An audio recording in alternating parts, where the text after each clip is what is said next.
시청자 여러분 안녕하십니까? 주말에 새로운 코너로 사진으로 보는 우리 사회의 문화 해석, 즉 포토 앤 컬처 코너를 가지고자 합니다. 첫 번째로요, 지난 금요일 비가 서울에 많이 왔죠. 자, 남들은 휴가를 다 단란하게 계획을 하고 있을 건데 서울 사당역 사거리에 갑자기 폭우가 쏟아졌습니다. 그런데 폐지를 모아 길을 건너던 한 노인이 비에 다 젖어버린 이 폐지 앞에서 속수무책으로 비를 맞고 앉아있는 모습이 보였습니다. 자, 비를 맞아서 폐지 무게가 무거워져서, 비 맞은 폐지 엄청 무겁습니다. 볼판지 비 맞으면요. 체념한 듯이 주저앉아 고개를 떨군 모습이요. 그날 하루 종일 인터넷을 달구었습니다. 다들 마음이 아팠죠.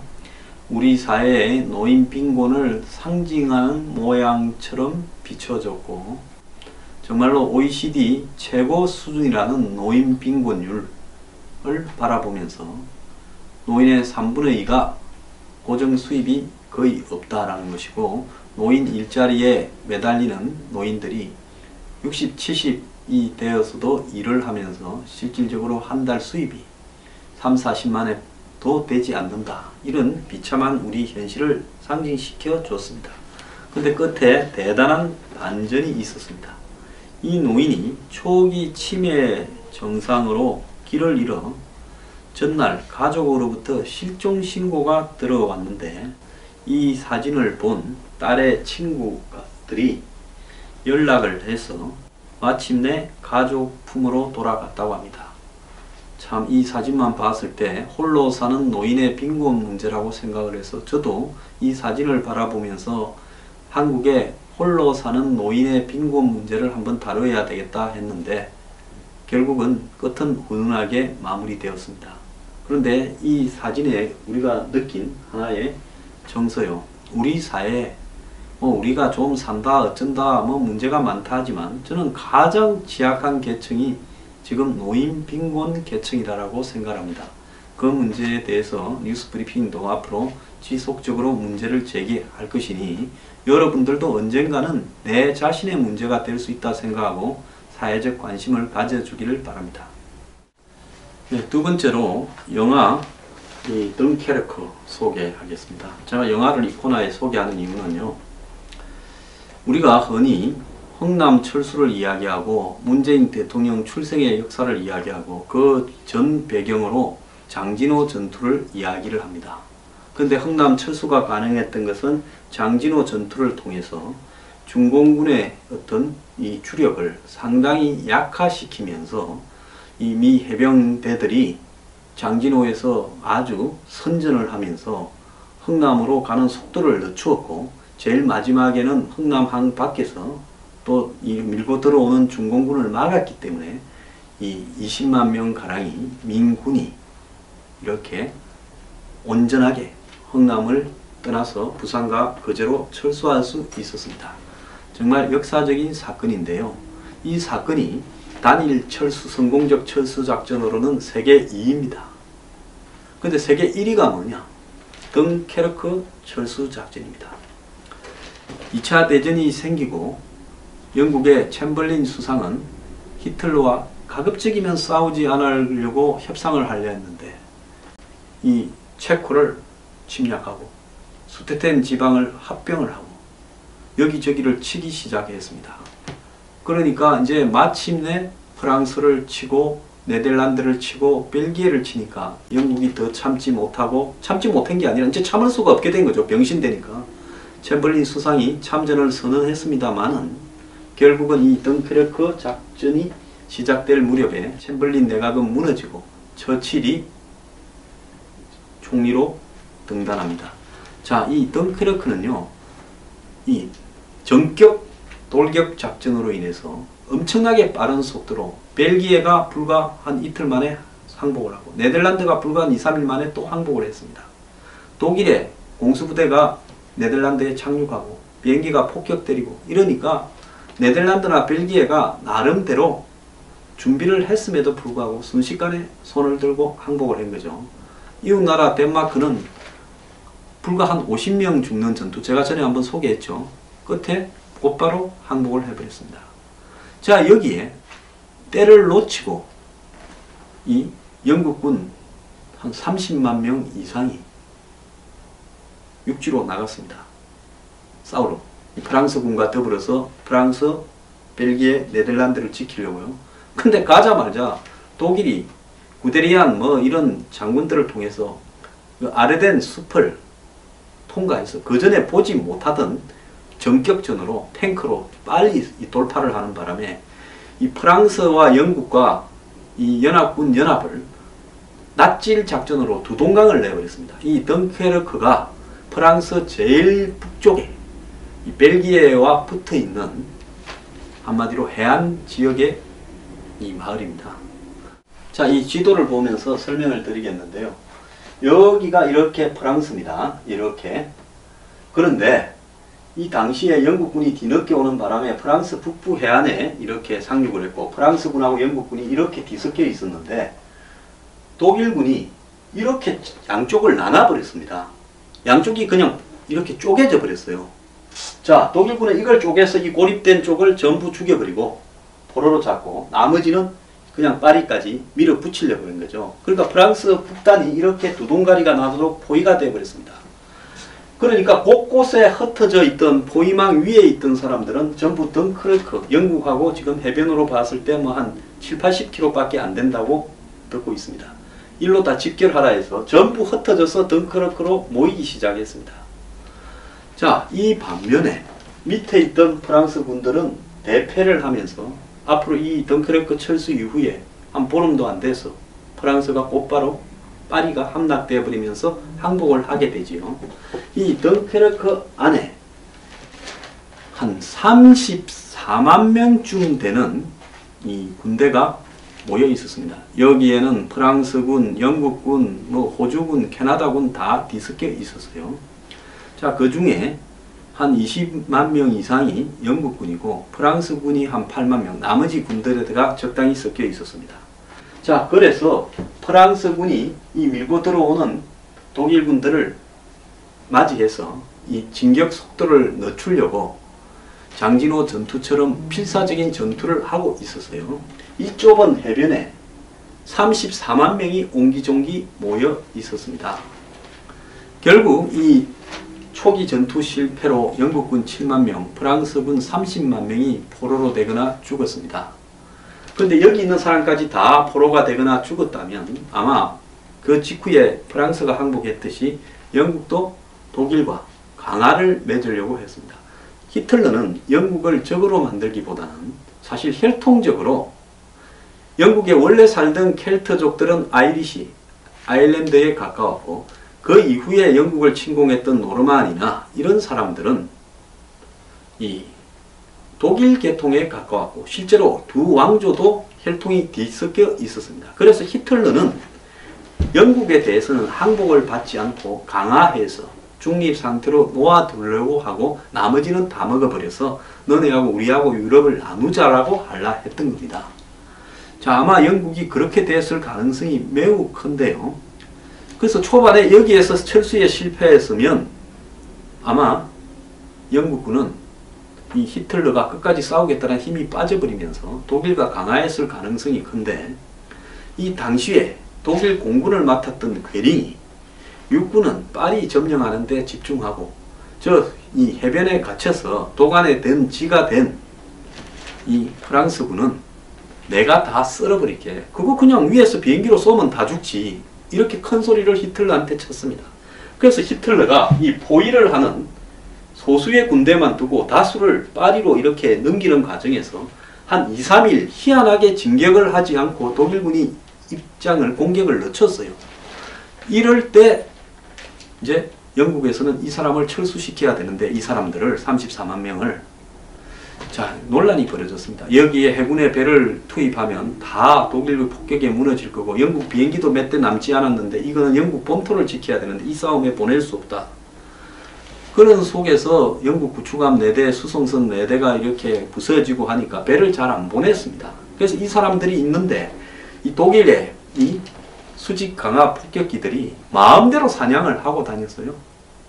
그러니까 위에서는 독일 이 폭격기들이 폭격을 하고 또 바다에서는 독일의 또 이 먼 포들이 날라와서 배를 타려고 어떤 사람은 바다로 빠져 있는 긴 나무로 된 방파제 위에 서 있어 이제 배를 타려고 길게 줄을 서고 또 어떤 사람들은 손을 잡고 배를 타기 위해서 줄을 서고 이렇게 차례차례로 30여만 명이 거의 데카당스한 종말론적 분위기 속에서 살아나갈지 자신을 못하면서 운명을 하늘에 맡기고 있었습니다. 결국 영국에는 800여 척이 넘는 민간 배들까지 보트를 가진 사람들을 전부 징발을 했어요. 그래서 여기에 소극적으로 응한 사람도 있지만 대다수의 보트를 가진 좀 살만한 사람들은 또 어부들은 자신의 보트를 다 가지고 와서 처음에는 군대에 넘겨냈는데 자기들이 자기 자식이나 친지들을 데리고 직접 구하러 갔습니다. 그 과정에서 400척의 민간 보트가 부서지고 죽었습니다. 그런 과정에서 이 바다에서 이 덩크르크 해변에서 공중에서 나중에는 또 영국 공군기들이 와서 필사적으로 자기 군인들을 공격하는 독일군을 막으려고 저항을 하고 싸웠습니다. 그래서 이 이야기를 크리스토프 놀란 감독이 영화로 풀어냈어요. 크리스토프 놀란 감독은 기억의 탈출 문제를 메멘토에서 풀었고 꿈의 탈출을 인셉션에서 풀었고 또 사악한 도시에서 탈출을 다크나이트에서 풀었고 또 얼마 전에는 우주와 시간에서의 탈출을 인터스텔라에서 풀었습니다. 이 사람만큼 개봉 영화가 한국에서 대량으로 흥행에 성공한 감독이 없을 거다. 영화의 천재라고도 불리우는데요. 이 영화 그런데 주인공의 유명 배우들이 많이 나오는데 그 배우들이 개별적인 사연이나 고민을 담는 게 아니라 나중에 유명 배우가 나왔다 흩어지는데 누구였지? 그 사람에 대한 개인사를 일체 다루지 않고 이 영화의 폭격이 공중에서 하늘에서 바다에서 땅에서 벌어지는데 독일군이 안 보입니다. 그냥 독일군은 보이지 않는 어떤 부분만 압력만 가하고 있죠. 그래서 개인의 스토리 이런 걸 다루지도 않고 또 더 나아가서 독일군이 보이지도 않는 희한한 형태의 전쟁 영화입니다.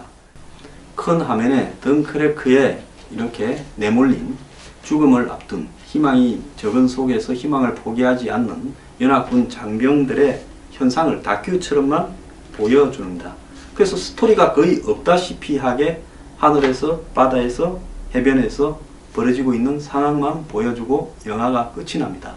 그래서 기존 전쟁 영화의 액션, 라이언 일병 살리기 같은 액션을 기대한 사람이나 또 드라마를 기대한 사람들은 뭐 이런 영화가 다 있지 하지만은 큰 화면에 이 아비규환의 지옥도도 보여주지만은 또 그런 것만큼 잔인한 장면이 나오는 것도 아닙니다. 그래서 감독은 음악과 이 다큐 같은 화면으로 드라마가 없이 당시에 벌어졌던 일을 보여주면서 그 시절을 기억하거나 그 사건을 기억하거나 또 전쟁에 대해서 새롭게 생각하는 사람들에게 각자가 판단해라라는 아주 새로운 방식의 전쟁 영화를 다큐식으로 풀어서 보여주는 겁니다.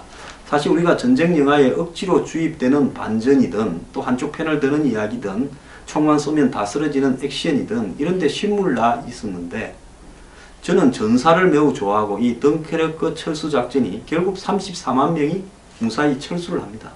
희생 속에서요. 그래서 어마어마한 극적인 2차 대전의 초반에 연합군 전체가 다 무너질 수 있는 상황을 반전시킨 이 철수가 성공함으로써 힘을 얻어서 프랑스군도 한 7, 8만 명이 영국으로 따라가서 영국의 프랑스 망명 정부를 이렇게 만들어서 더골 장군 밑에 배속이 되고 또 이 각 나라의 연합군들도 영국에서 다시 기력을 회복해서 나중에 이제 노르만디 상륙 작전으로 D-Day 날 다시 투입됩니다. 자기네 개인 보트로 자녀를 싣고 이 장병들을 구출하러 나간 사람의 이 모습인데요. 이런 이야기가 나온답니다. 왜 위에서 전쟁을 하고 우리가 죽느냐. 그야말로 전쟁의 허무함 또 전쟁의 죽음에 직면한 사람들의 고통과 또 현실 등을 있는 그대로 보여주는 새로운 스타일의 전쟁 영화.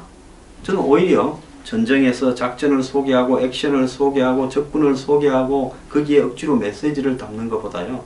있었던 사실을 있는 대로 던져놓고 대중으로 하여금 생각해 하는 것이 전쟁을 각자가 알아서 이렇게 자기 의미로 해석하는 새로운 스타일의 영화가 아닌가 그래서 덩케르크가 뛰어난 것은 큰 작전을 성공한 그런 감동적인 드라마라기보다는 전쟁에 대해서 각자가 가할 필요가 없는 민간인이 자기 보트를 메고 목숨을 메고 가서 죽기도 합니다.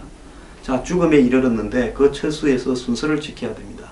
자, 공포가 극대화되었을 때 각자는 어떤 생각을 하는가, 이런 것을 그냥 스쳐가듯이 음악과 더불어서 보여줄 뿐입니다. 자, 덩케르크 꼭 한번 감상해 보길 바랍니다. 저도 이렇게 보려고 합니다. 영화 천민밀의 그 영화를 본 사람들은요, 그 영화가 모든 사람에게 최고의 홍콩 영화로, 최고의 이 멜로 드라마로 남을 수 있었던 것은 이 덩여군, 중국말로는 덩리쥔이죠. 덩리쥔의 이 노래 천민밀과 월량 대표 아적심 때문이었을 거라고 생각을 합니다. 최근에 이 덩여군이 한국에서 화제가 되고 있는데요. 가희 덩여군이라는 책과 덩여군이라는 책 두 개가 동시에 이렇게 출간이 되었습니다. 또 한국의 그 영상자료원도 26일부터 이 천민밀 등의 영화를 다시 소개하는 행사도 갖게 되면서 모처럼 이 문화면에 덩여군이 등장을 했습니다. 근데 이 덩여군에 대한 보도를 하는 언론이 다른 한편으로는 중국의 류 사오보가 중국 정권에 의해서 저렇게 비참하게 죽음 직전에 나와서 죽고 난 뒤에 바다에 화장한 유골이 던져지는 수모를 당한 부분과 이렇게 오버랩해서 이야기는 하지 않습니다. 근데 이 덩여군이요, 한때는 낮에는 덩씨가, 즉 덩소평이 중국을 지배하고, 밤에는 이 또 다른 덩씨, 덩여군이 중국을 지배한다 할 정도로 70, 80년대에 중국에서 큰 화제였습니다. 덩여군의 노래는 중국에서는 금지곡으로 되어 있었습니다. 왜 그런가 하니, 이 당시 대만과 중국의 관계는 매우 악화되었고, 덩여군은 장개석 군대를 따라 이 대만으로 철수를 한 군인의 딸입니다. 그래서 중국으로서는 덩여군이 많이 불편했을 수도 있었을 겁니다. 덩여군은 중국계 연예인으로는 보기 드물게 89년에 천안문 이 광장 시위에 대해서도요, 가리지 않고 자기 의견을 표시를 했습니다. 지난 2014년에 홍콩의 민주화 시위, 우산 시위 때 주윤발 등 연예인이 의견을 표출했다가 보복을 당하기도 했는데 그 원조가 덩여군이라고 이야기를 해야 됩니다. 그는 천안문 사태 직후에 홍콩에서 벌어진 중국 민주화 지지 콘서트에, 그때만 해도 홍콩에 영국이 지배하고 있어서 홍콩인들은 중국이 민주화를 탄압하는 걸 보고 중국으로 우리가 앞으로 이제 식민지가 돌아가게 되면 97년에 귀속되죠. 우리도 저런 일을 당할까 우려해서 집회가 대단히 심하게 열렸습니다. 자, 여기서 민주만세라는 머리띠를 두른 채 무대에 올라서 노래를 했습니다. 한 인터뷰에서 지금부터 제 삶의 목표는 중국과 싸우는 것이라고 과감하게 말하기도 했고요. 이후에 이런저런 일로 스트레스를 받아서 우울증과 천식병이 심해졌는데요. 95년에 태국의 치앙마이 휴양지에 가서 몸을 치료하러 갔다가 갑자기 죽은 채 발견됐는데 천식이라고도 했습니다만은 일각에서는 중국의 비밀 어떤 조직이 덩여군을 암살을 했다라는 이야기도 있었습니다. 자, 이 천민밀에 보면 이런 장면이 나옵니다. 야근 장만옥, 역시 중국 광주에서 온 장만옥이 중국의 저 만주 쪽에서 또 홍콩으로 온 어르숙한 여명을 덩쳐서 얄밉게 베껴 먹는데요. 둘이서 이제 있는 돈 다 털어서 홍콩의 빅토리아 광장입니까? 민주화 시위를 하는 그 본거지에서 이제 연말에 즉 구정으로 해가 바뀌는 날 한마디로 장사를 하자. 그날 밤에는 사람들이 전부 광장에 나오니까 해서 이 덩여군 노래를 이렇게 CD로 테이프로 해서 팝니다. 엄청나게 장사를 잘할 줄 알았는데 비가 오는 날 하나도 못 팝니다. 제대로 팔지를 못해서 둘이 쫄딱 망해버렸습니다. 왜 그런고 하니, 자, 이 중국 본토에서 넘어온 이주자들이 주로 이런 CD들을 많이 사는데, 또 등려군을 좋아하는데, 그들이 등려군 테이프를 사면 중국 사람이라는 게 노출이 되니까 홍콩에 와 있는 중국계 출신들은 자기들이 중국계라면 이류 시민이기 때문에 그걸 감추려고 노력을 하는데 아무도 안 사버립니다. 그걸 얘들이 몰랐던 거죠. 듣는 거는 좋아하는데 보는 데서 사는 거는 싫어한다는 걸. 그래서 둘이가 쫄딱 망해서 그날 밤에 밤을 같이 보내는 이런 이야기도 있습니다. 어쨌든 용감했던 한 가수, 그리고 노래도 참 잘합니다. 저는 월량 대표 아적심 달빛이 내 마음을 대신 표현하네라는 이 노래를 매우 좋아하고요. 처음일 마지막 장면에 뉴욕 거리에서 이 음악이 나오는 가운데 여명과 장만옥이 만나던 장면도 매우 감명 깊게 봤습니다. 자, 오늘 한국의 등려군의 책이 출판되고 영화가 다시 상영되는 시점에서 그 노래가 들어갔더니요, 우리의 등려군의 어떤 용감했던 삶, 누가 지금 중국 정부에 대해서 저토록 달라드는 사람이 하나 있습니까? 자, 우리나라 국민들 지나치게 비겁하지 않은지 한번 생각해 보길 바랍니다. 감사합니다.